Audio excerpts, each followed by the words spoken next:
একদিন আমার স্বামী অনেক রাত করে বাসায় আসলো। হাতে করে দুটো বার্গার নিয়ে আসলো। এসেই বলল সে রাতে কিছু খাবে না। আমিও তাকে কিছু বললাম না। তার হাত থেকে প্যাকেটটা নিয়ে বার্গার খাওয়া শুরু করে দিলাম। বার্গার আমার তেমন পছন্দ না, তারপরেও খাচ্ছিলাম। কারণ আমি চাই না আমার মায়ের মতো আমার সাথেও একই ঘটনা ঘটুক।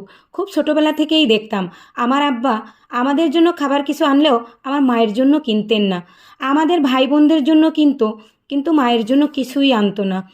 আমার মা সেই খাবারগুলো আমাদের সামনে খুব যত্ন সহকারে থালায় পেড়ে আমাদের দিতেন। আবার খাবার যাতে নষ্ট না হয় সেদিকেও খেয়াল রাখতেন। বলতেন, প্লেটটা কাছে নিয়ে খাও, এদিক করে খাও, ওদিক করে খাও, পড়ে না যায়। আইসক্রিম আনলে বলতো আইসক্রিমের এপাশ থেকে খাও, ওপাশ থেকে খাও, যেন আইসক্রিম নষ্ট না হয়ে যায়। জানি না আমার মায়ের খেতে ইচ্ছে করতো কি না, না করার তো কোনো কারণ নেই। আমার মা গৃহবধূ, সে সারাক্ষণ বাড়িতেই থাকতেন, নিজে রান্না করা খাবারই খেতেন। বাইরের খাবার তেমন একটা তার খাওয়া হতো না। গল্পের বাকি অংশ অন্য একটা ভিডিওতে বলবো।